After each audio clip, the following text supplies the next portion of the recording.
Pulau Sumatera diguncang bencana besar, banjir dan longsor menerjang 3 provinsi di Pulau Sumatera, yaitu Sumatera Barat, Sumatera Utara, dan Aceh. 303 korban meninggal dunia akibat peristiwa banjir dan longsor tersebut.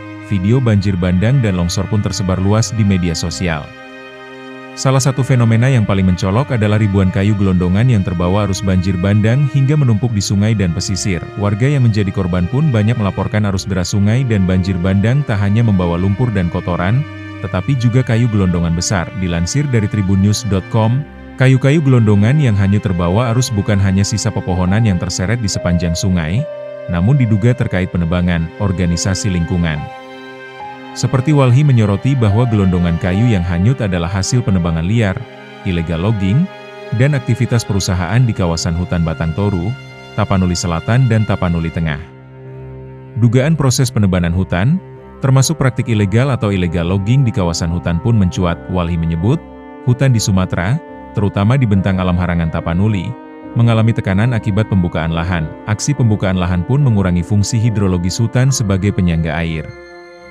Banjir bandang yang terjadi pun tak dapat dibendung, material kayu dalam jumlah besar turut terbawa. Dikutip dari unggahan di akun media sosial Instagram resmi Walhi Sumut, berkurangnya fungsi hidrologis di area tangkapan air Das Batang Toru disebabkan oleh adanya sejumlah korporasi atau perusahaan yang didirikan di sekitar lanskap tersebut.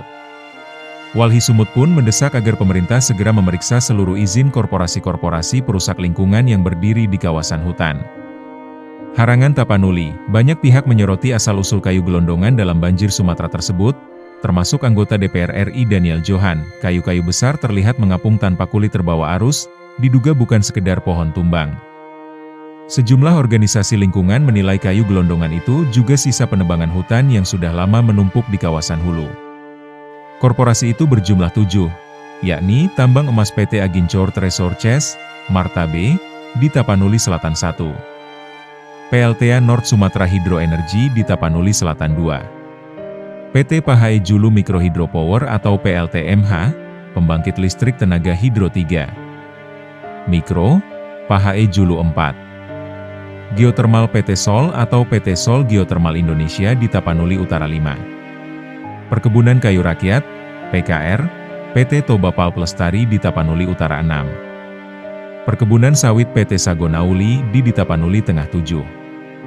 Perkebunan Sawit PT PN3 Batang Toru di Tapanuli Selatan. Walhi Sumut pun mendesak agar pemerintah segera memeriksa seluruh izin korporasi-korporasi perusak lingkungan yang berdiri di kawasan hutan harangan Tapanuli. Kementerian Kehutanan, Kemenhut, menanggapi beredarnya video kayu gelondongan yang terbawa arus banjir. Kemenhut menduga kayu gelondongan itu berasal dari pemegang hak atas tanah, PHAT, yang berada di area penggunaan lain, APL.